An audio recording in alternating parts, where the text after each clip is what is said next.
Bueno, compañeros, aquí estamos con la segunda parte, entrevistando al compañero Juan Contreras de la Coordinadora Simón Bolívar.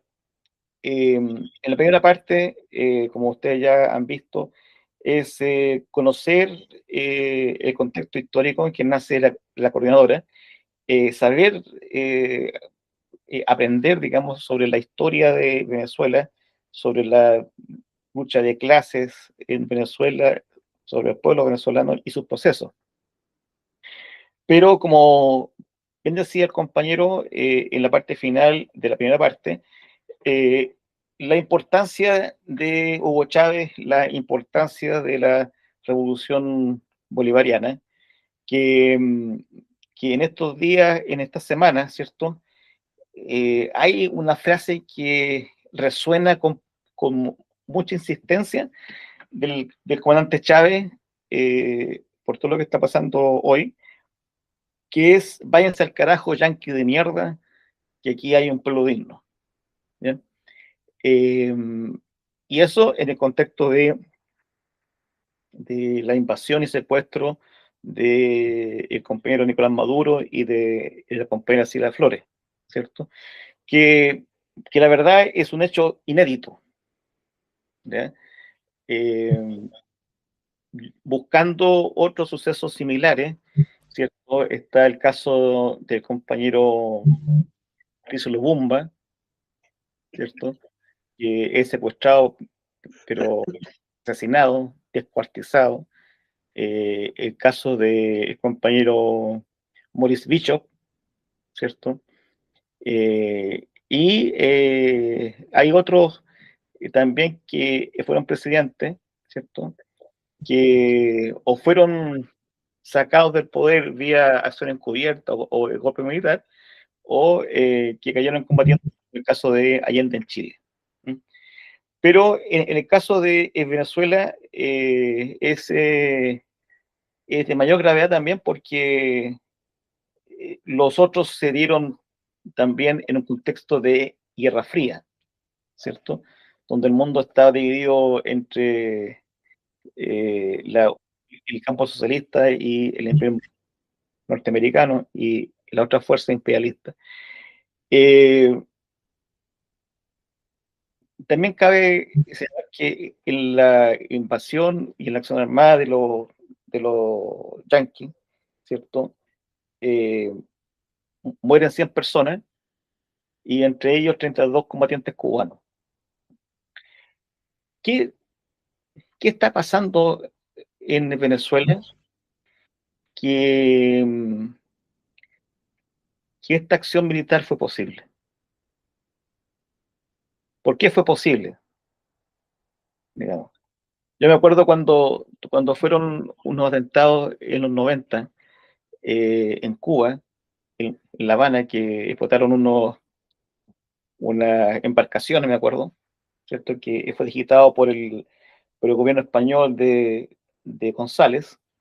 ¿Sí? La autocrítica que hizo Fidel en su momento era que esos atentados fueron posibles porque había un relajo de los órganos de poder popular, ¿cierto? La vigilancia revolucionaria no estaba al nivel, ¿cierto? Que tendría que estar. Y cuando ocurre el secuestro de, eh, de los compañeros, me acordé de eso. ¿Qué está pasando en Venezuela? Mira, por lo menos ayer esa consigna la enarbolamos, váyanse al carajo, yanquis de mierda, cuando le ganamos la final de béisbol 3-2 a los Yankees. Ahí se expresa la resistencia de este pueblo. Imagínate, después del 3 de enero y solo 2 meses viene la final de béisbol y llegan ellos y llegamos nosotros y los derrotamos. Y estoy seguro que eso va a ocurrir en nuestro país. Mira, ¿qué está pasando en Venezuela? Bueno, en Venezuela hay un proceso revolucionario que se inicia en el marco de esa corriente histórica a que yo te hacía alusión hace unos instantes, ¿no? Que arranca por allá por 1520 con Guaycaipuro y que a lo largo de todo este tiempo sobre eso se suscribe, a mi juicio, la revolución bolivariana. Y por supuesto que eso atenta contra el modelo imperial. Y no en vano, en el 2015, Barack Obama saca un decreto y dice que Venezuela es una amenaza inusual. Y yo creo que mucha gente se rió, mucha gente se burló y mucha gente hasta nos reímos, ¿no? Pero es que somos una amenaza inusual, ¿no?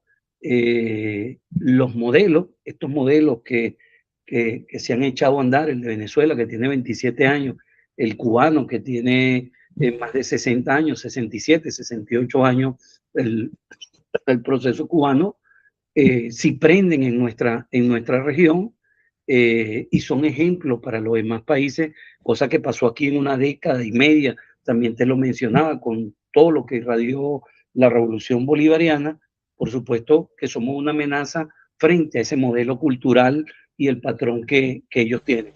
En 27 años, nosotros, desde el mismo instante que ganó el presidente Hugo Chávez, ha sido atacado el proceso. Chávez gana el 6 de diciembre del año 98 con un 56%, una alta mayoría, una alta votación en ese momento. Desde ese mismo momento se comprueba que había un complot de parte del comandante del ejército, en ese momento Rojas Pérez, que era yerno del presidente saliente Rafael Caldera, social cristiano, que ha estado muy emparentado con esos socialcristianos en Chile, ¿no? Y no querían reconocer el triunfo del presidente Hugo Chávez. Y sin embargo, sectores patriotas se imponen dentro de la Fuerza Armada y se reconoce al comandante Hugo Chávez. Ese es un primer intento. En el 2002, todos conocemos el 11 de abril del 2002, el golpe de Estado que se le da, que se llamó vacío de poder. Imagínate, la estructura de ese momento de lo que era la Corte Suprema de Justicia dice que hubo un vacío de poder cuando se produce un golpe de Estado. Y tras el golpe de Estado vino una huelga general y tras la huelga general un paro petrolero. Todo para tratar de derrocar a la revolución bolivariana. Entonces la gente en aquel momento decía, bueno, es que no me gusta Hugo Chávez, porque Hugo Chávez tiene una verruguita por aquí y es militar, y los militares que se levantaron en ese momento decían que ellos no se le podían parar firme a un teniente coronel porque ellos eran generales, pero todo formaba parte de una patraña organizada desde el exterior por parte del imperio norteamericano, en ese momento el Estado español, la banda presidencial que utilizó Carmona el Breve, vino desde España y van marcando las pautas. 2014-2017 se producen verdaderos intentos insurreccionales, que aquí se le puso el nombre de Guarimba, que después lo hacen en el del 2018 en Nicaragua, para tratar de derrocar al presidente Daniel Ortega. En el 2018 tratan de hacer un magnicidio contra el presidente Nicolás Maduro con unos drones, tratan de volar al presidente Nicolás Maduro. En el 2019 se produce la operación Gedeón, entraron por nuestras costas desde Colombia mercenarios norteamericanos, paramilitares colombianos y algunos venezolanos vinculados a la Fuerza Armada, que ya, o sea, ya no estaban, digamos, en ejercicio ellos, estaban retirados y tratan de entrar por nuestras costas. Y luego se produce el 3 de enero. Es decir, hemos estado durante 27 años sometidos a un constante asedio del imperio norteamericano, ¿no? Y de la ultraderecha venezolana. ¿Qué quiero decir con esto? Es decir, lo que hoy ha marcado el 3 de enero es una situación de ataque que ha permanecido durante los 27 años. Ahora, cómo se le llama eso? Bueno, en estos tiempos eso se le llama guerra no convencional. Ha sido una guerra no convencional combinada, ¿no? Con la guerra híbrida, con la guerra multiforme, enarbolando una doctrina del siglo XIX, que es la doctrina Monroe, particularmente la operación militar que hacen en Venezuela. Ellos desde el 2014 venían hablando de la doctrina de guerra multiforme y mosaico, que es una doctrina que tiene que ver con tres elementos fundamentales: la tecnología, la información y la coordinación. ¿Dónde pusieron en práctica esto? En el primer ataque que hicieron en Irán, cuando asesinan a la cúpula, a parte de la dirigencia de Irán, practican esa nueva doctrina militar que ellos vienen preparando. La tecnología tiene que ver con el tema de los robots, con los adelantos tecnológicos, con el enjambre que hacen a través de los drones, que son bombardeos permanentes, con todo eso. La información tiene que ver con toda esa operación, el bloqueo en el Mar Caribe contra las costas de Venezuela, el bloqueo aéreo que hicieron contra Venezuela. Digamos, ahí tiene que ver la guerra cognitiva, es decir, y las mentiras que dicen que están sucediendo cuando no. ¿Por qué? Porque la guerra cambió, ya no es la modalidad de la Segunda Guerra Mundial. Los aviones pasaban y el bombardeo, el ametrallamiento de sitios se le llamaba ablandamiento, y luego entraba la infantería. Esa guerra ya no va. Entonces, con esta nueva modalidad tecnológica de información y de coordinación entre sus fuerzas especiales, la Fuerza Delta o la Fuerza Especial de la CIA o del FBI, actuando en el mismo momento de una manera coordinada, hacen una operación quirúrgica que también tiene que ver con una estrategia militar de ello que se llama de decapitación. Es decir, tú quitas la cabeza, descapitar, le quitas la cabeza al proceso, y la cabeza estaban en manos de la revolución del presidente Nicolás Maduro. Entonces era el objetivo, digamos, número uno de esa operación, era extraer al presidente Nicolás Maduro.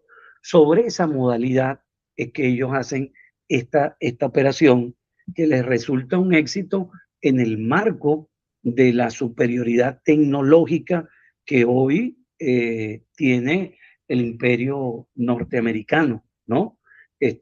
Operaron al mismo tiempo en suelo venezolano 150 naves, entre drones, helicópteros de transporte, aviones F-35 y toda esa superioridad que logró desde el punto de vista tecnológico neutralizar radares y todo el sistema tecnológico que tenía Venezuela en ese momento. Esa es la culminación de esa operación, que ellos dicen una operación quirúrgica, ¿no?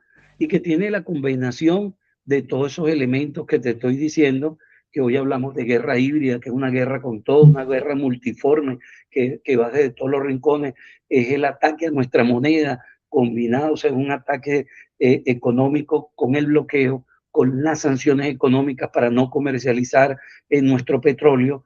Es tratar de asfixiarnos económicamente y por hambre, y de paso aplican toda esta doctrina, que tienen una doctrina, digamos, superior, ¿no? Que en este momento se combina con la doctrina Monroe, América para los americanos. Es decir, ellos nos siguen considerando su patio trasero, y bajo esa doctrina también la doctrina del destino manifiesto. Ellos son los llamados por Dios en la tierra, digamos, a poner orden. Ellos son los superhéroes en ese momento. Y hay otro elemento que ya tú lo mencionabas, el elemento que no está presente aquí, pero que está presente en los demás países, que es el tema de la seguridad interna, ¿no? Después de la Segunda Guerra Mundial,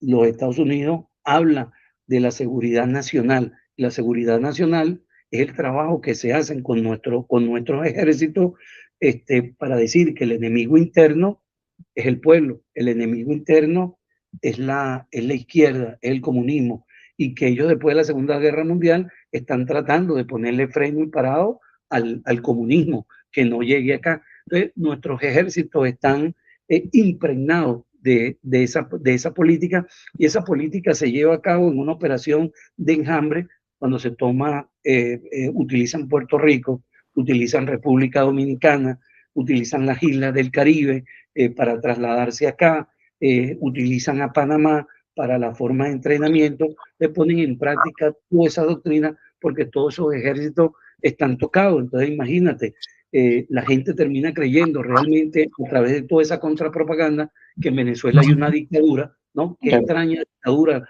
la que pasa en Venezuela.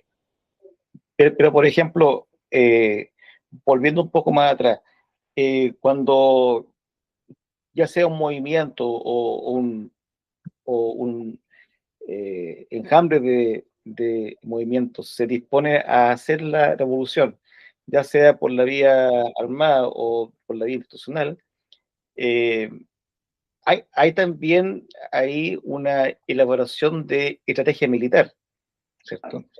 Y que obviamente al estar las Fuerzas Armadas venezolanas involucradas en la revolución bolivariana, ¿cierto? La estrategia militar era parte, ¿cierto? Del proyecto global general. Eh, eh, ¿Por qué da la impresión de que estos aspectos que tú estás mencionando, de la guerra cognitiva, ¿cierto? De esta nueva forma de guerra imperialista, eh, no fueron considerados, no fueron factores considerados por los altos mandos en función de resguardar la seguridad de Venezuela? Porque, eh, digamos, sigue siendo increíble que digamos, antes del secuestro, ¿cierto? Se está impulsando la formación de las milicias populares, de los colectivos armados, ¿cierto? Había marchas milicianas masivas, eh, pero eso quedó en segundo plano eh, a raíz del secuestro. Sí, pero es que sí se hicieron, y si él, digamos, tú ves que se le cae la mentira al imperio norteamericano cuando presentan ahorita en la rendición de cuentas de Trump, hace unas semanas atrás, rendición de cuentas sobre su año presidencial, que sí hubo heridos, quieren negar que hubo muertos, pero sí hubo combate. Hubo combate en Fuerte Tiuna, hubo combate. En Fuerte Tiuna la gente ametralló los helicópteros. Ellos hoy reconocen que les averiaron la nave. Y este militar que presentaron ahí, que salió con las piernas lesionadas, pues fue herido. Es decir, hubo pelea. Pero ve, hoy el imperio norteamericano con toda esta doctrina, eso te digo, la forma de guerra cambió. Hoy no hay desembarcos.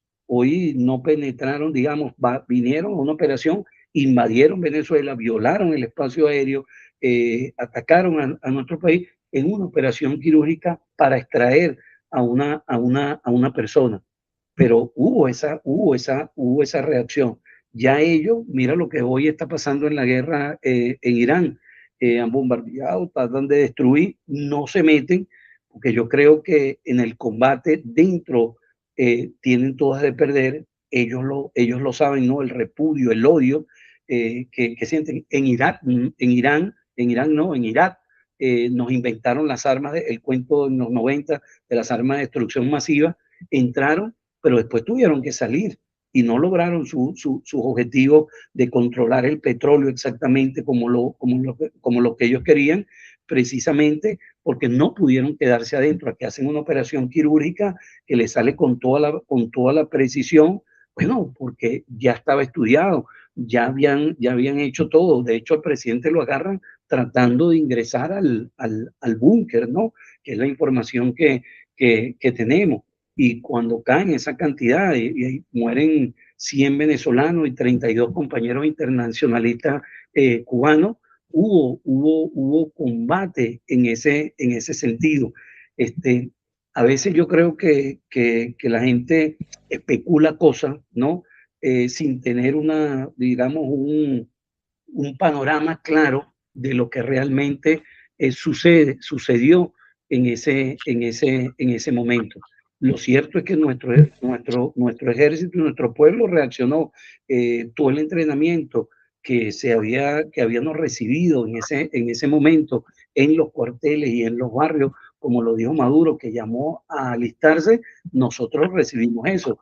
En el caso de muchos de nosotros, tuvimos 4 meses y medio haciendo el curso para oficiales de milicia y logramos conseguir el grado de oficiales de milicia, preparándonos para esa situación. Y el pueblo en ese momento salió y hizo control territorial, digamos, en prevención de que pudiesen invadir el país. Lo otro, bueno, y yo creo que aún falta mucha agua por correr, creo que todavía no está, digamos, no ha habido la explicación necesaria para armar la situación realmente de lo que pudo haber neutralizado todo. Pero imagínate, eh, ellos neutralizaron puntos donde estaban los controles y los radares y las armas de defensa aérea, las anularon y fueron pasando, digamos, atacaron cuatro estados, tres estados que están muy cerca de la ciudad capital de Caracas, Maracay, el estado Miranda y La Guaira. En La Guaira atacaron a la guarnición de la Marina para que no reaccionara. Atacaron en el puerto los almacenes donde estaba la medicina. Es decir, hicieron toda una operación que pudiésemos decir también de distracción. Mientras estaban bombardeando estos sitios, fueron directamente, o sea, porque uno pudiese pensar en las primeras de cambio que había un ataque de invasión que podían, es decir, desembarcar tropas, pero eso fue parte de una maniobra para hacer la maniobra más importante, que era ir al sitio donde estaba el presidente Nicolás Maduro. La comandancia de la milicia que está en el barrio donde yo vivo, la comandancia general de toda la milicia que está en el barrio 23 de enero, muy cerquita de donde queda el cuartel 4 de febrero, que es el cuartel de la montaña. El cuartel fue bombardeado también.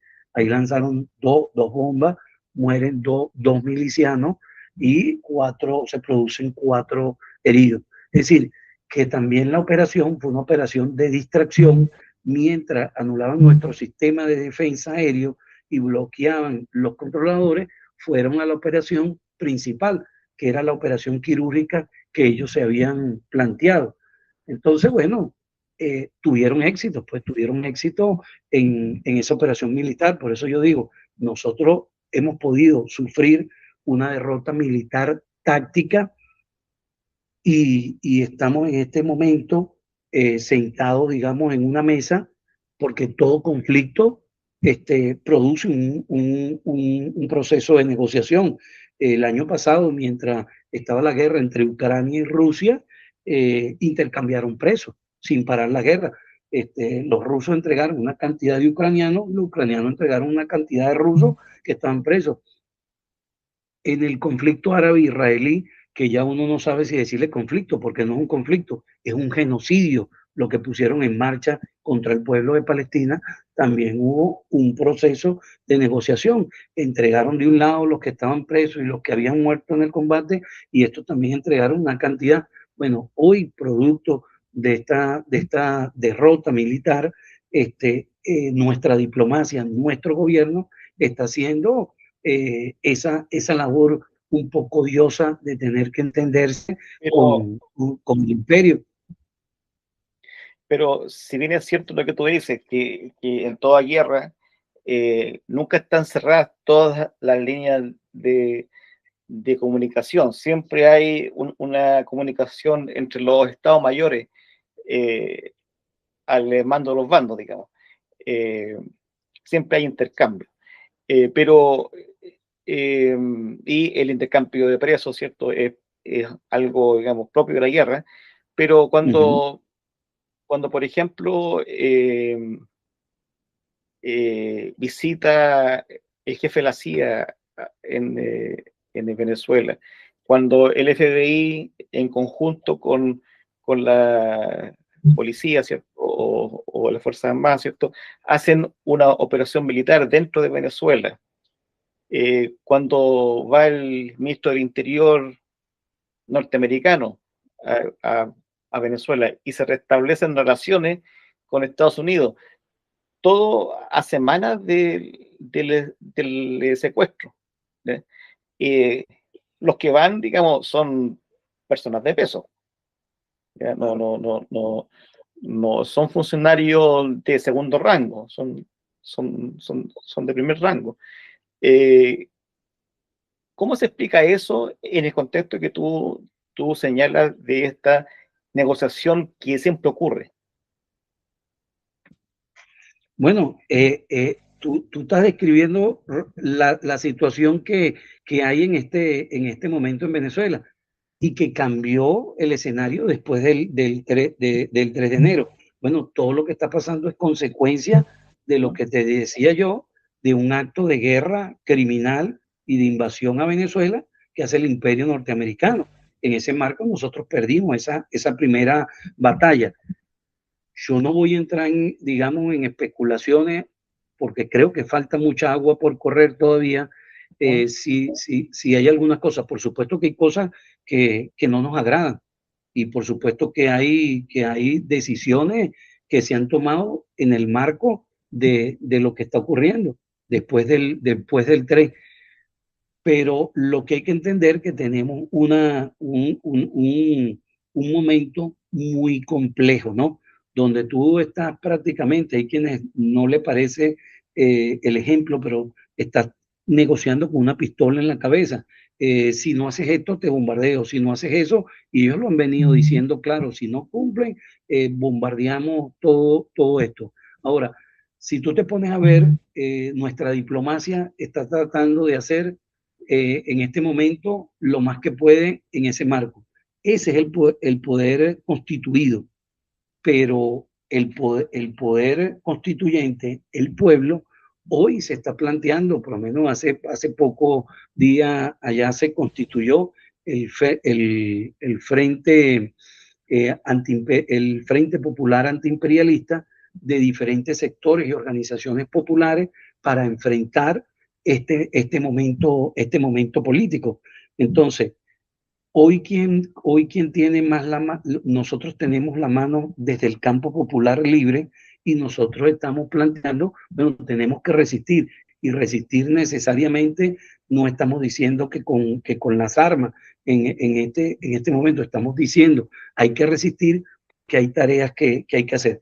La primera tarea es restituir el tema de nuestra soberanía. Una tarea importante tiene que ver con el rescate del presidente Nicolás Maduro y la diputada Silvia Flores. Un tercer elemento tiene que ver con el proceso de estabilización del tema económico frente a la agresión que nos han hecho en ese marco. El cuarto elemento tiene que ver con la estabilidad de gobierno y Estado, que tiene que seguir funcionando en el marco de toda esta misma situación.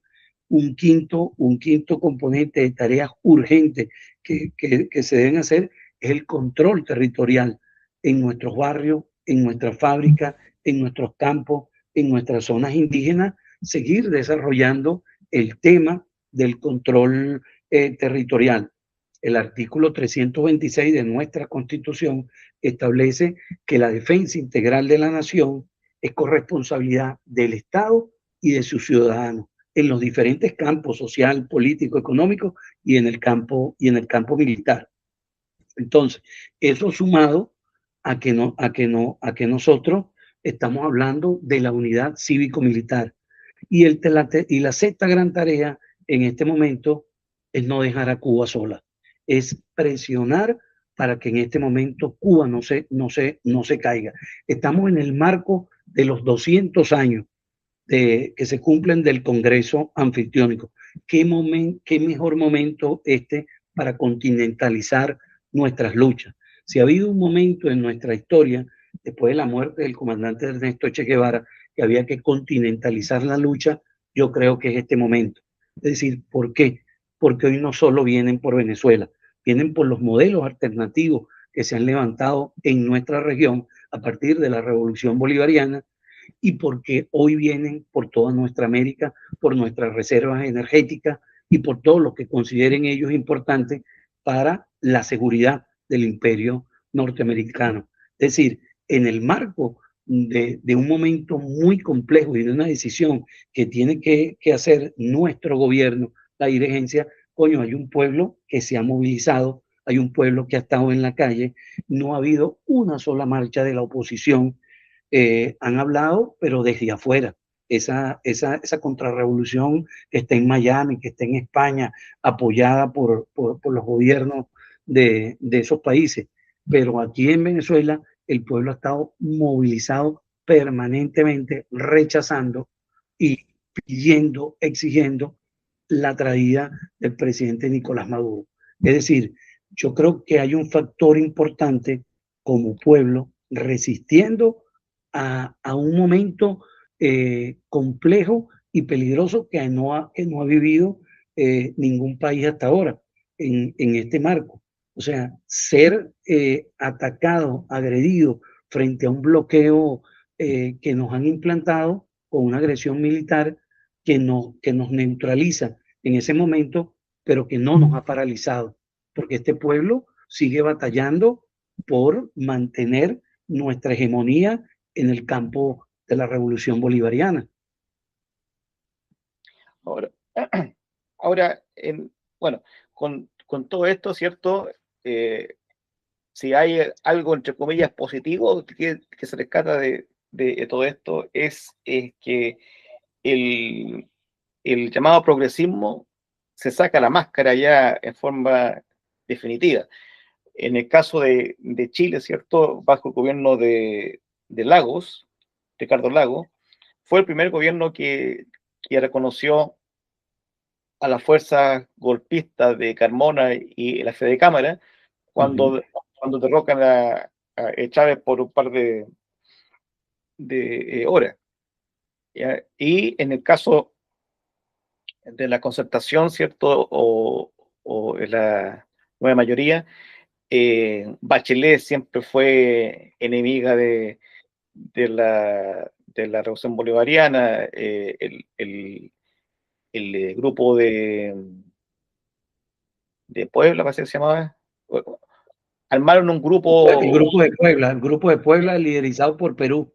claro, claro, y ahí estaba Heraldo Muñoz, ex canciller de Chile, que llevaba el pandero en toda la fundamentación política internacional de ese grupo asqueroso. La verdad es que Boric tampoco lo ha hecho nada de mal. Boric, desde que asumió, atacó a Cuba, a Nicaragua, a Venezuela, hasta que le dio hipo. Y, y es bien sintomático porque cuando se ocurre el secuestro, él sale a condenar, ¿cierto? Pero acto seguido justifica el secuestro con que las elecciones fueron no sé qué cosa, que el acta electorales, que la dictadura, que la violación de los derechos humanos, etcétera. Los presos políticos en Venezuela, como que en Chile no hubiera presos políticos. Bajo el gobierno de Boris encarceló a 100 comuneros mapuches y mantuvo durante todo su gobierno la Araucanía militarizada. Pero para él eso no constituye violación a los derechos humanos. Y la embajadora de Chile ante la ONU, claro, en la misma línea condena el secuestro, pero después lo justifica como perro faldero de los yanquis. O sea, no hay. Entonces, esto ha dejado bastante claro el rol que cumple el progresismo, ¿cierto? Como, como la cara amable de las posturas imperialistas, ¿cierto? Esta izquierda pro-capitalista es también una izquierda pro-imperialista, ¿cierto? En ese contexto, eh, ¿cómo, cómo toman este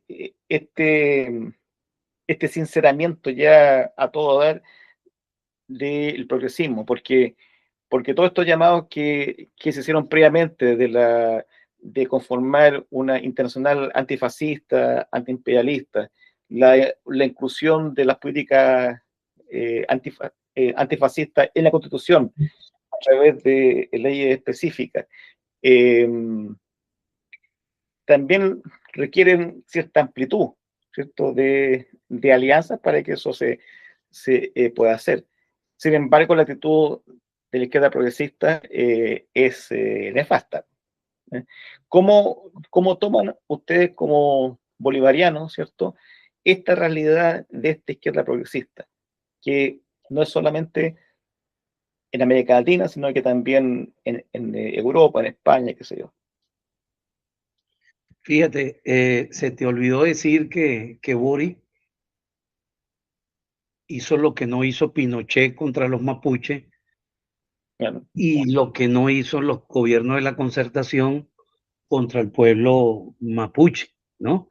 Eh, Aprovechándose de la revuelta de los estudiantes, llegó a la presidencia y mira todo el viraje que ha hecho y cómo le ha dado duro al pueblo mapuche cuando ni Pinochet ni los gobiernos de la Concertación lo hicieron. Ese es el trabajo del progresismo, ¿no?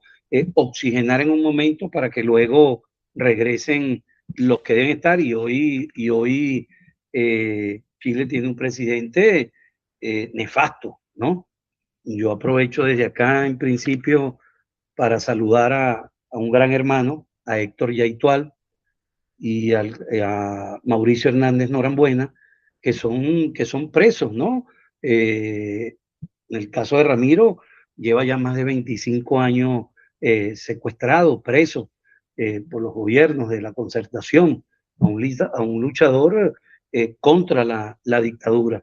Y Héctor Yaitual, en un juicio amañado, sin fundamento alguno, cómo ha sido condenado. Esa es la labor de estos señores. En general, yo creo que estamos en un momento muy complejo en nuestra América, donde hoy la correlación de fuerza no nos favorece, donde hoy vemos que los países que durante una década y un poquito más, una década y media, se levantaron proyectos alternativos, hoy no están, ¿no? Y vemos lo que pasó en Bolivia, ¿no? La disputa entre Luis Arce y el compañero Evo Morales, pues produjo una derrota bien importante al proceso boliviano. Y lo que pasó en Perú, ¿no? El cambio que dio, cómo agarraron a Pedro Castillo y lo encerraron. Realmente ese es el rostro de ese progresismo que hoy sigue jugando en concordancia con el imperio norteamericano y que realmente, qué es lo que está en el momento, ¿no? En principio se cae la narrativa de todo lo que ellos dijeron en principio, ¿no? Primero que Venezuela es una dictadura, que Venezuela estaba dirigido por un cartel de droga y no por un gobierno legítimamente elegido el 28 de julio del 2024.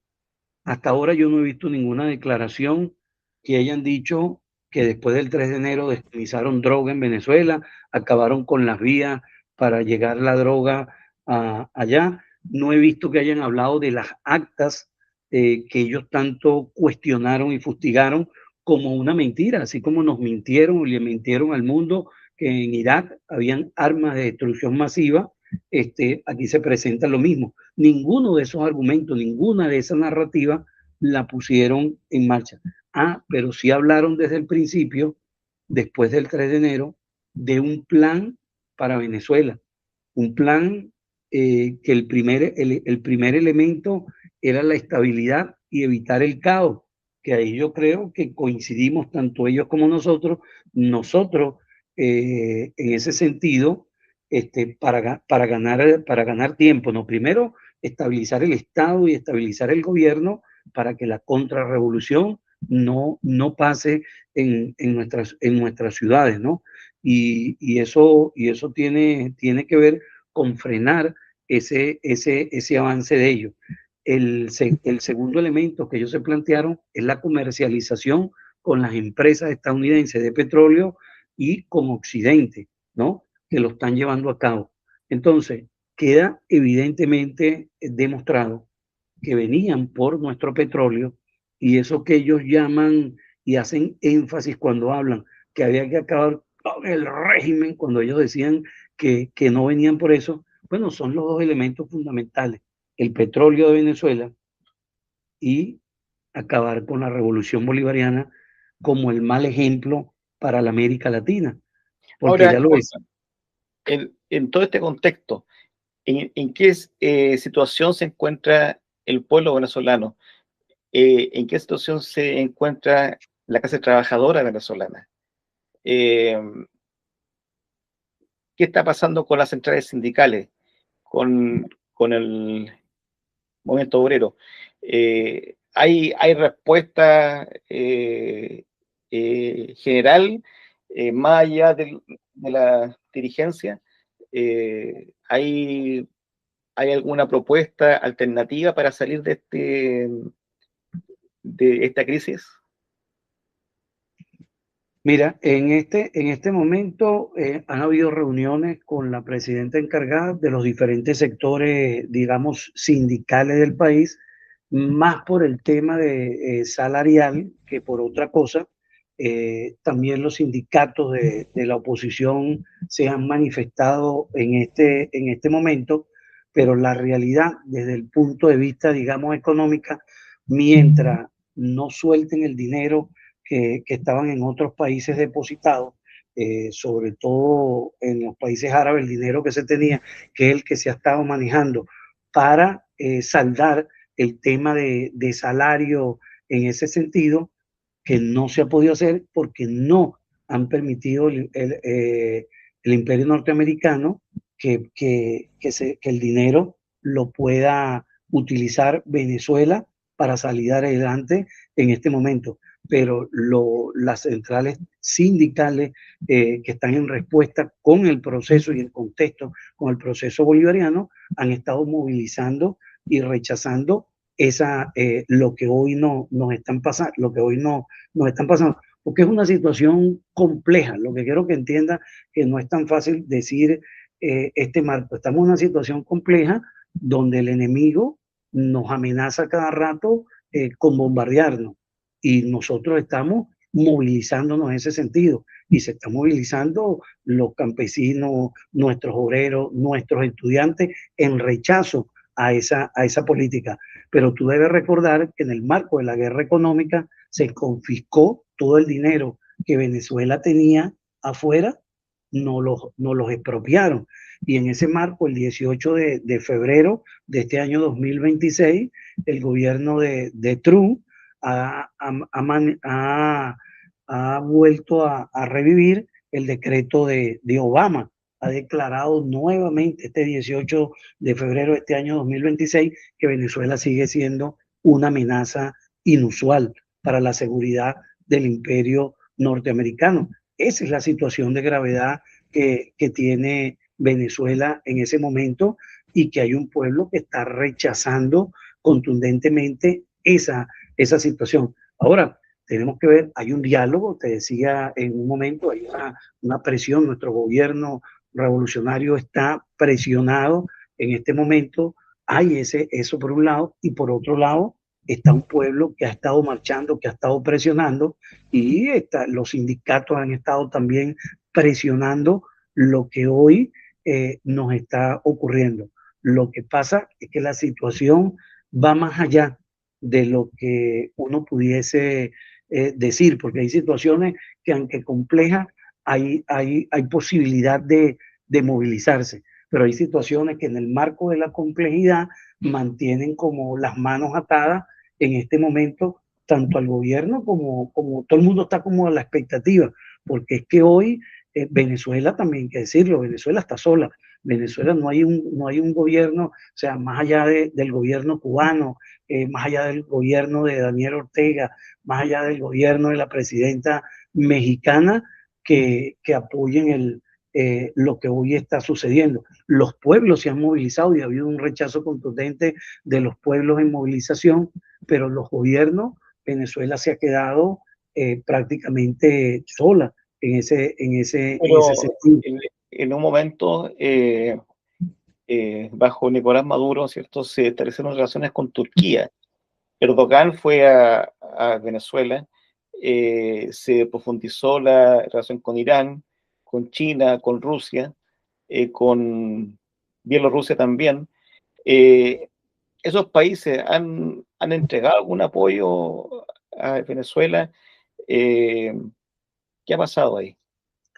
Más allá de las denuncias que uno ha visto en ese sentido, Rusia y China forman parte del Consejo de Seguridad de las Naciones Unidas y han condenado el hecho. Pero bueno, han condenado el hecho y no pasa nada. Pasa lo que pasa cada año en las Naciones Unidas cuando vamos a la votación contra el bloqueo contra Cuba. Solo el Estado sionista de Israel y el Imperio norteamericano dicen que no, y los demás países que votan a favor que se acabe el bloqueo y no pasa absolutamente nada. Es decir, la dinámica de hoy también entiendo yo, una cosa es lo que los intereses de cada país en ese juego, Rusia, China, como potencias, digamos, emergentes, que se ven frenadas frente a lo que hoy están pasando. Porque más allá de las palabras de condenar los hechos, como lo han hecho algunos dignatarios, no ha habido ninguna reacción, digamos, importante de nuestros socios comerciales, porque nuestros socios comerciales en cuanto a petróleo y materia energética, los rusos, los chinos, los iraníes, Irán hoy está en una situación delicada, ¿no? Sin embargo, en ese marco han dado han dado unas palabras que no va a pasar lo que pasó en Venezuela y que ellos entienden lo que está pasando y están resistiendo dignamente, ¿no? Pero más allá de las palabras, de lo que haya dicho los diplomáticos, tanto chino, el canciller y el canciller ruso, pues no ha habido en la práctica otros hechos que la condena diplomática. Hasta ahí. Ya. Ahora, mucho antes que estallara esta crisis en Venezuela, ¿cierto? Eh, Se produjo una cierta división en la fuerza bolivariana, ¿cierto? Específicamente en el polo patriótico. Hubo varios movimientos que se apartaron, el Partido Comunista Venezolano, los Tupamaros, el PPT, entre otros, ¿cierto? Y formaron una alianza que se llamaba la Alianza Popular Revolucionaria. La PR. Claro.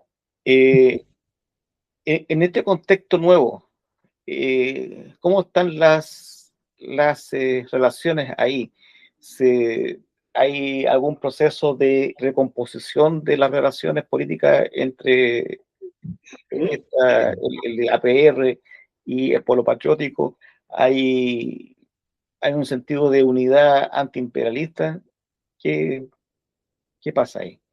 En el sentido de la APR, sí. Yo he visto los comunicados digamos, las notas de prensa y los mensajes que envían por las redes sociales y están cuestionando lo que en Venezuela está ocurriendo, lo que hizo el imperio norteamericano y están denunciando la política de agresión que hay. Yo creo que eso es importante, ¿no? Y es importante en el marco de lo que está ocurriendo, porque yo creo que ahorita se trata de entender quién es el enemigo principal ahorita.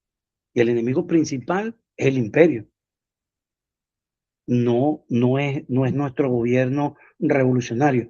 nosotros podemos decir, creo que no se, digamos, no en un momento determinado, no entendieron las críticas y hubo ese rompimiento entre unos sectores del Partido Comunista, del PPT y otros factores de Tupamaro, aunque haya habido una recomposición donde siguen funcionando esos partidos con otra gente. Pero hoy llamarse antiimperialista en Venezuela, y creo que hay algunos sectores de la APR, dentro de eso he visto las declaraciones y los mensajes que ha sacado, por ejemplo, ese sector del PPT, que entró en contradicción con el gobierno, cuestionando lo que está ocurriendo acá. Y precisamente una de las políticas hoy a construir desde abajo, desde el territorio, desde el campo popular y revolucionario, tiene que ver con la constitución de un frente popular antiimperialista amplio, donde entren todos los factores que hoy nos enfrentamos al imperio norteamericano. Yo creo que tiene que haber un proceso de madurez.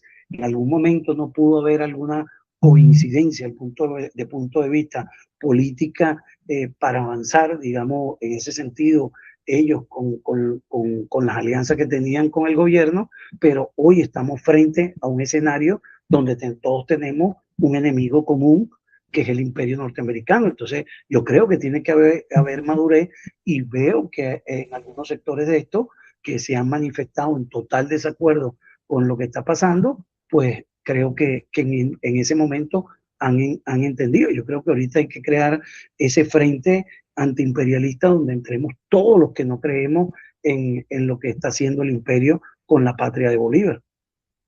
Ahora, en el caso de Cuba, ¿cierto? La Revolución Cubana tiene un hecho que la define o que ayudó a definirla desde ese entonces hasta ahora, y que es la segunda declaración de La Habana, ¿cierto? La, la segunda declaración de La Habana también se produce en un momento preciso de crisis, y que es aprovechado por la dirección cubana, ¿cierto?, para dar un golpe de timón y declarar la revolución de carácter socialista ya de frentón. Tomando ese ejemplo, porque también esa declaración de La Habana, ¿cierto?, está fundamentada en la historia de Cuba y en la historia de América Latina, ¿cierto? Y hay una parte que dice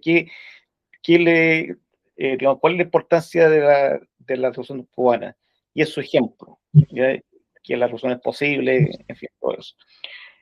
Pero tomando ese ejemplo, ese hecho, y el actual contexto en Venezuela, ¿cierto? Y esta recomposición de relaciones o acercamientos tibios que puede haber entre la APR y el Polo Patriótico, bajo el paraguas antiimperialista, y toda esta fuerza popular por debajo.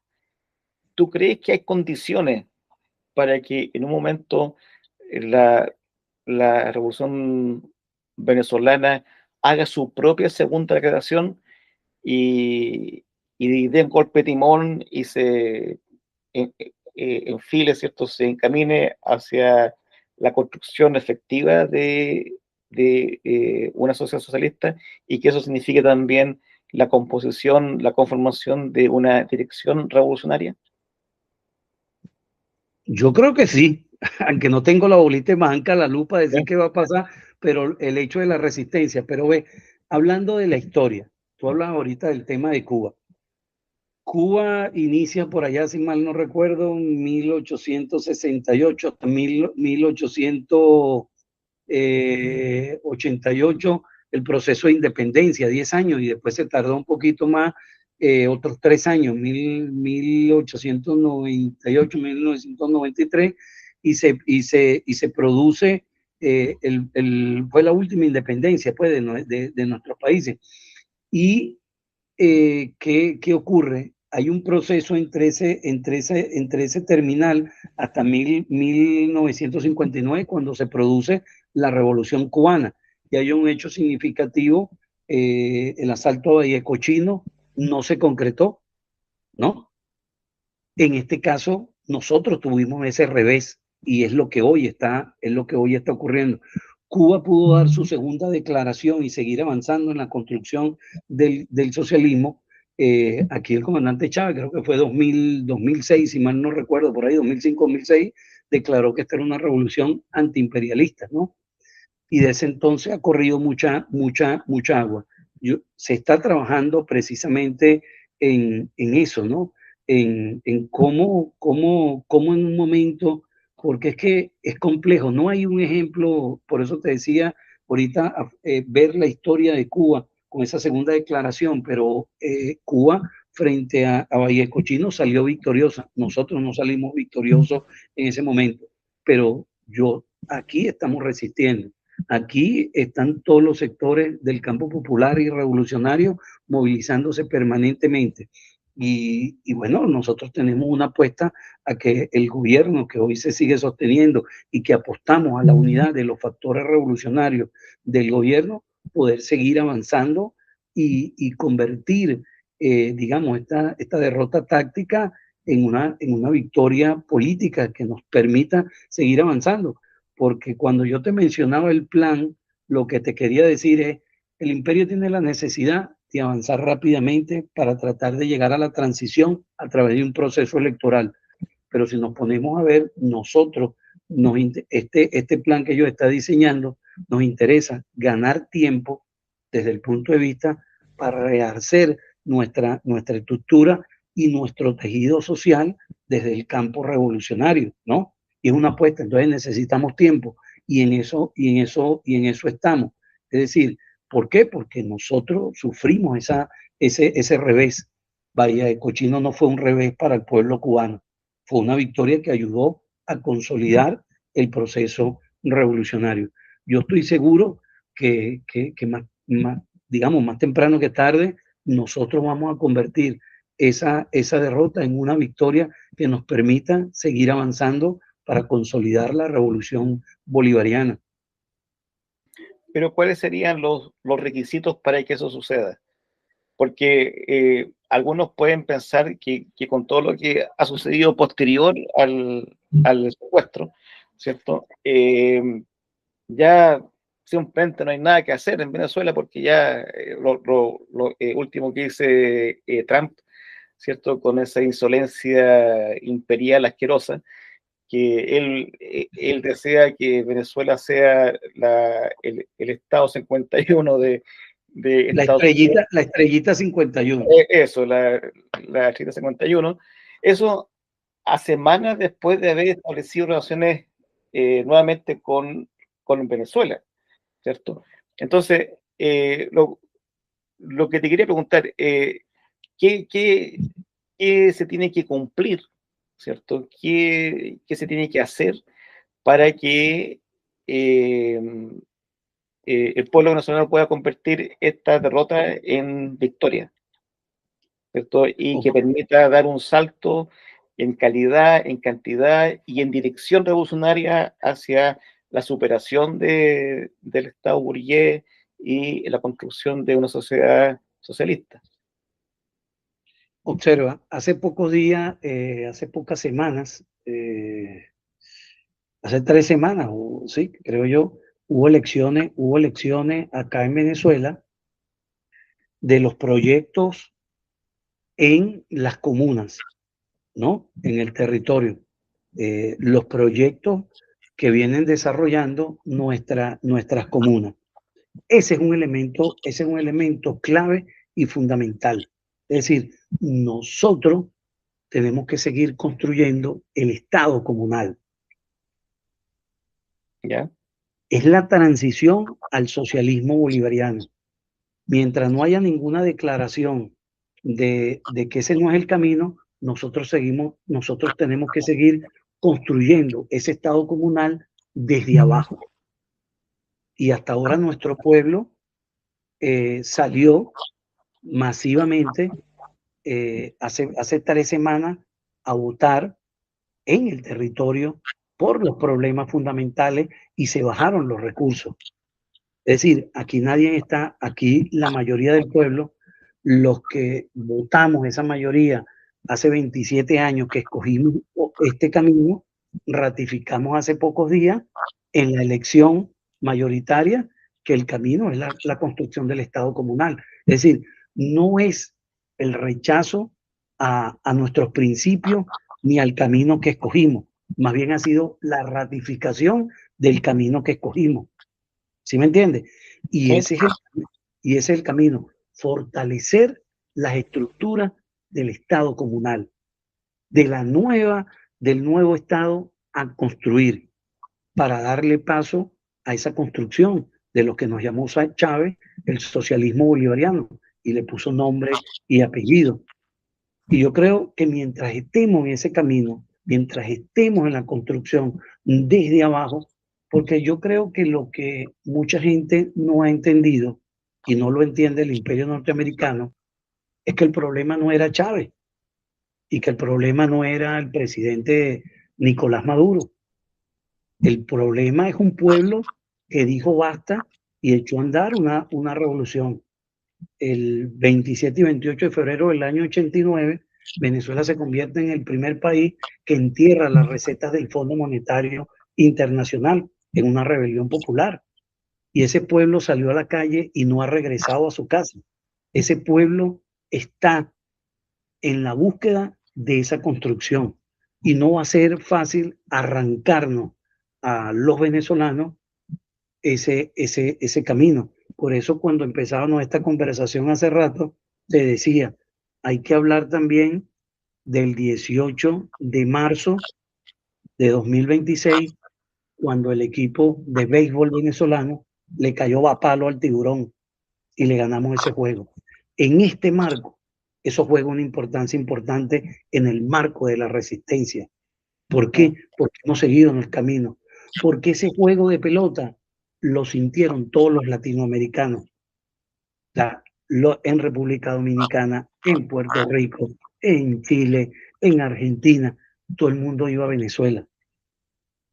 Y esa es una forma de resistencia también. Es la forma de decir que aquí estamos vivos, que aquí seguimos resistiendo. Importante derrotar al tiburón. ¿Mm?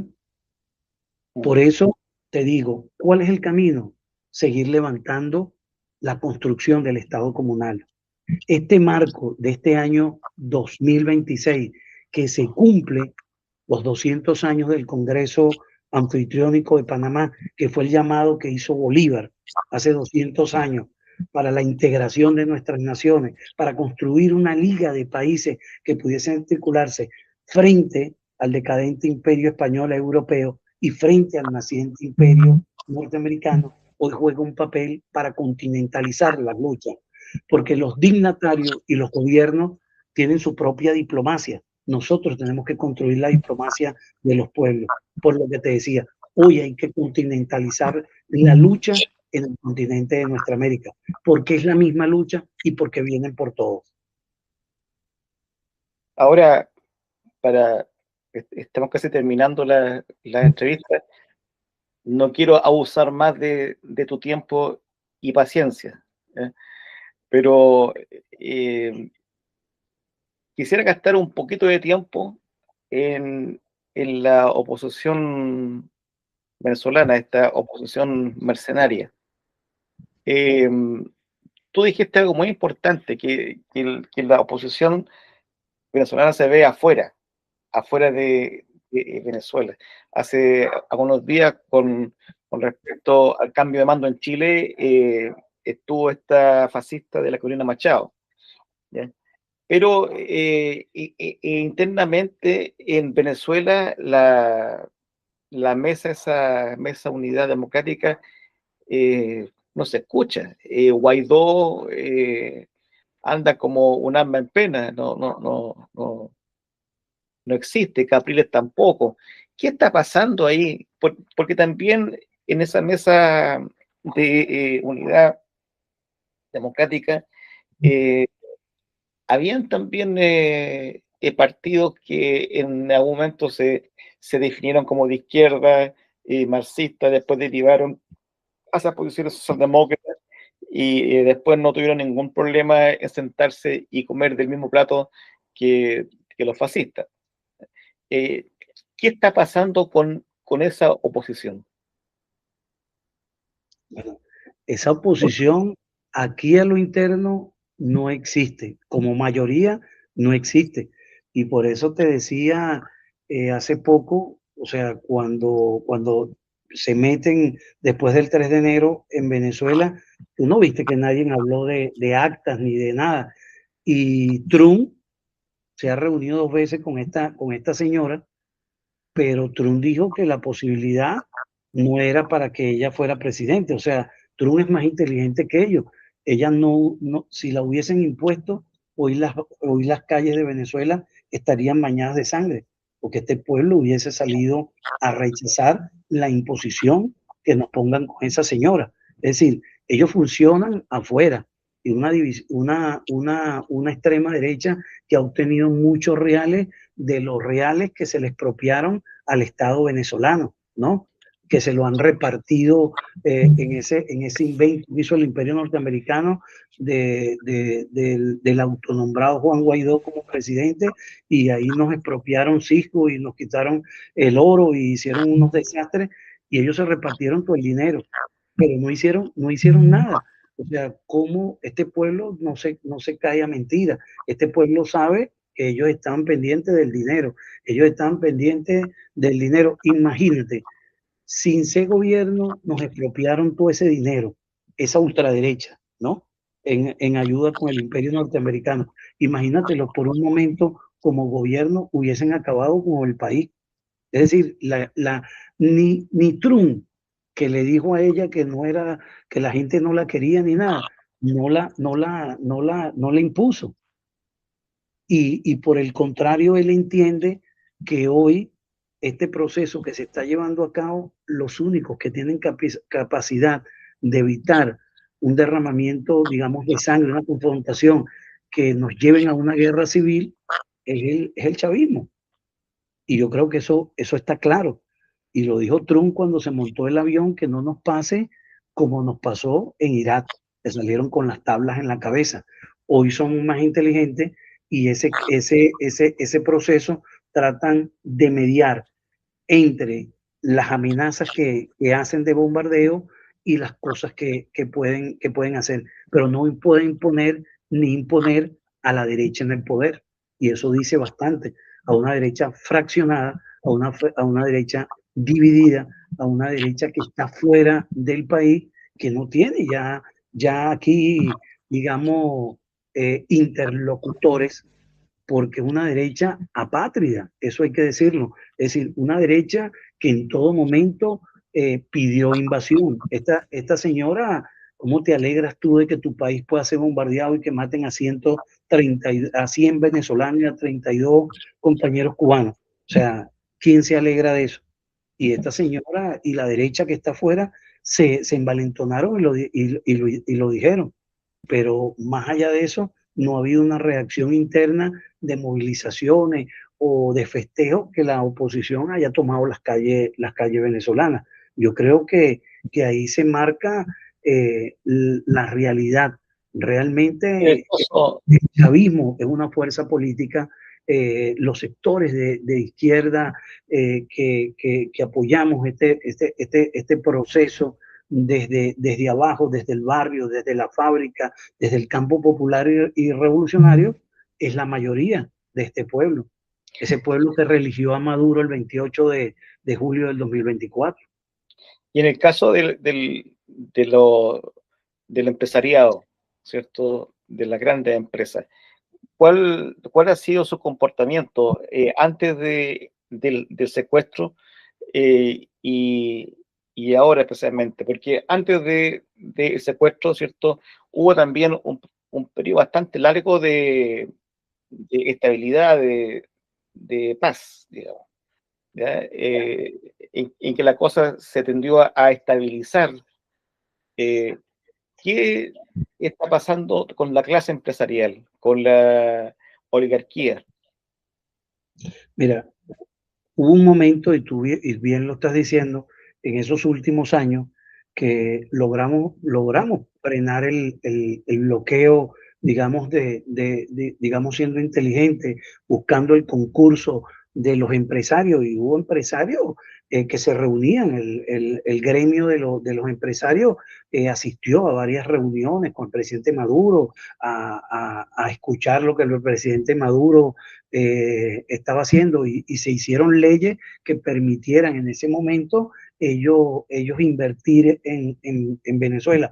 Realmente, si tú te pones a observar todo lo que ha sucedido en este tiempo, ellos no, digamos, no se han expresado en rechazo a las condiciones de lo que hoy está ocurriendo.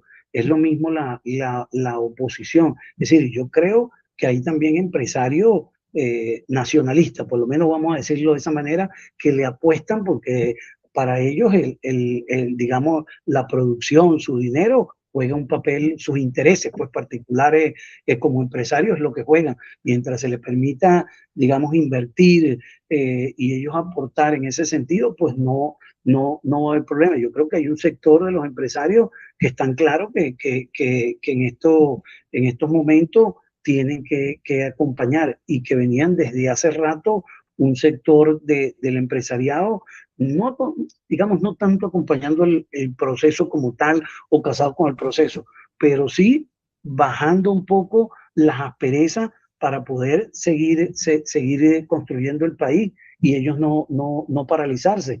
Porque imagínate, han pasado 27 años tratando de derrocar el proceso bolivariano, cosas que no han podido hacer cuando se sumaron a la huelga, al palo petrolero y a todas estas aventuras locas que han venido haciendo. Entonces yo creo que hoy hay un empresariado un poco más maduro que piensa más en sus intereses de inversión que está tratando de derrocar al proceso bolivariano. Interesante, compañero. Bueno, me queda solamente agradecer tu disposición, ¿cierto? Tu paciencia, pero infinita. Has, has salido, pero excelentemente bien de este largo interrogatorio. Te iba a decir en el segmento anterior que tienes entrenamiento. Pregunta y pregunta y pregunta. No, pero es que, mira, el objetivo de la entrevista, de esta y las otras, es aprender de los procesos, ¿cierto? Claro. Y para eso también es necesario hacer ciertas preguntas que pueden incomodar, ¿cierto? Pero que la única intención, con mucho respeto y cariño, es que el entrevistado dé todo lo que pueda dar, ¿cierto? Y conocer más de a fondo lo que está pasando, porque por más que uno lea, digamos, eh, prensa alternativa, ¿cierto? Los artículos no siempre logran reflejar eh, todo el problema, ¿cierto? En todo lo que ocurre en Venezuela, sin duda, hay un problema de lucha de clases, cómo las distintas clases se enfrentan a este hecho, cómo las distintas clases y capas sociales, ¿cierto?, están inmersos en este proceso que ya lleva bastante tiempo, y también en el debate legítimo entre las distintas visiones de izquierda, ¿cierto? Eh, que, y también en el caso de Venezuela, por lo que ha significado este proceso. O sea, hay un dato no menor, que es que cuando asume Chávez, ¿cierto? Ese primer hecho, yo diría de importancia, posterior a la caída del campo socialista. Ujú. Hay dos hechos en América Latina que suceden, que para mí cobran mucha importancia, porque de cierta forma da algo de esperanza en continuar la lucha. Una es la asunción de Chávez al, al poder, y otra es el zapatista, que el asalamiento zapatista se da en contra del ALCA, en contra del Tratado de Libre Comercio, en un momento en que, producto del derrumbe del campo socialista, las banderas se estaban bajando, pero estrepitosamente de forma rápida. Se estaba imponiendo el pensamiento único, Fukuyama, el fin de la historia, el fin de la ideología, etc. Entonces, la entrevista tiene esa finalidad, ¿cierto? De acosar un poco, pero con mucha fraternidad al entrevistado, ¿cierto? Pero con mucho respeto y con mucho respeto por los procesos, digamos, ¿no? Claro, tú bien lo dices. Por ejemplo, pudiésemos analizar, el año 89 fue un año, digamos, se cae el muro de Berlín. Tú ahorita hablabas del fin de la historia, Fukuyama, de las ideas. Se produce, digamos, la última rebelión en Argentina, el asalto a la Tablada con Gorriarán. Claro. Pero, digamos, abrimos el siglo, porque es la última revolución del siglo XX, la bolivariana, ¿no? El 1 de enero del año 94 se levantan los zapatistas, pero este siglo arrancó con la revolución bolivariana. Es decir, cuando pensábamos que, no, que era el fin de la historia, un militar desde la República Bolivariana nos habla del socialismo nuevamente y levanta las banderas en nuestro continente. Ese llamado, y que ha significado en estos 27 años una esperanza, como lo ha hecho simbólicamente la Revolución Cubana, que ha sido solidaria con toda nuestra América y el mundo, juega un papel importante, ¿no? El tema de la simbología. Es decir, la Revolución Bolivariana significa la última y la primera revolución del siglo XXI, pero significa la esperanza para nuestros pueblos, ¿no? Y yo creo que ahí es donde está el detalle, y entender bien cómo en una Venezuela con tanto dinero se puede hacer una revolución, ¿no? Y cómo esta revolución sobrevive en el momento más duro de la historia, ¿no? Cuando nadie apostaba nada por el socialismo, cuando todo el mundo, bueno, estaba de capas caídas. Este militar bolivariano levanta las banderas del socialismo en este momento. Yo creo que es algo importante a estudiar y que tiene que ver con las raíces, con lo que no pudo hacer quizás en un momento la izquierda, con el tema que yo creo que esto merece también otro tema de discusión, el tema del marxismo y el tema de la doctrina en nuestro caso de bolivariano. Y hablamos, los sandinistas lograron tomar el poder el 19 de julio del 79, pero ¿bajo qué concepto? Bajo tomarse la lucha de Sandino como las raíces para la lucha revolucionaria para tomar el poder. Y se toman el poder en un momento donde están fraccionados tres tendencias, y la tercerista de la insurrección es la que se impone y gana. No pasó así lo mismo en El Salvador, en esa ofensiva final, que uno pudiese decir, la ofensiva final no tenía que ser en ese momento. La ofensiva final en El Salvador podría o tendría que haber sido en el marco de la muerte de Monseñor Romero. Pero ¿qué figura o qué corriente enarbolan ellos en ese marco? La de Farabundo Martí, que tenía que ver con toda esa historia de lucha del pueblo salvadoreño. Y yo creo que ahí es donde está la clave, y el comandante Chávez dio en la clave de la historia. Es decir, lo que no pudo hacer la izquierda, aún nombrando Frente Guerrillero Simón Bolívar, o el Frente Guerrillero Antonio José Sucre, o el Frente Guerrillero Ezequiel Zamora, Chávez aglutinó todo ese proceso histórico, toda esa corriente histórica, y la condensa en lo que es para nosotros la doctrina bolivariana. Yo creo que es un paso importante al rescate de todas nuestras luchas. Y evidentemente Colombia, a partir, por ejemplo, hablando de Colombia concretamente, el 9 de abril, pues el asesinato de Gaitán, como un país se ha desgastado en una guerra genocida que ya lleva 7 décadas, ¿no? Y cómo ha sido imposible vencer a la insurgencia colombiana porque las causas que dieron origen a ese conflicto aún siguen estando vivas. ¿Sí?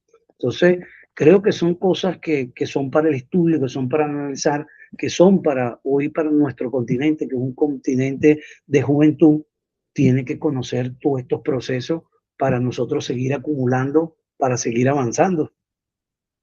Así es, compañero.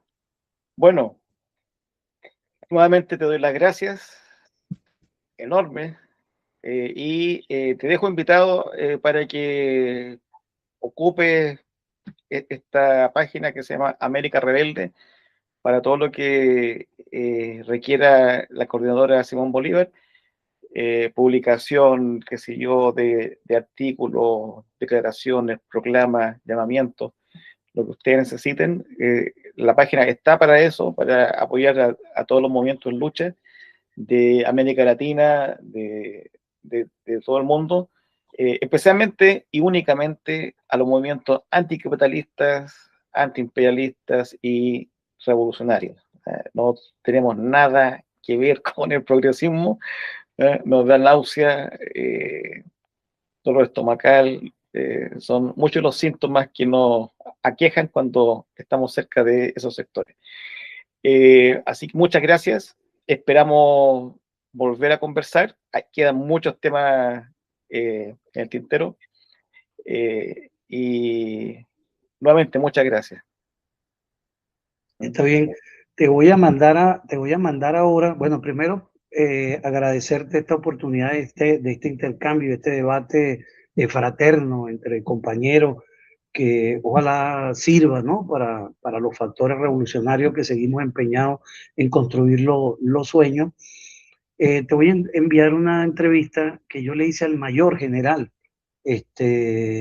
al comandante de la milicia, un poco antes de lo que sucediera, para que la analices y si te parece importante la puedas colgar ahí.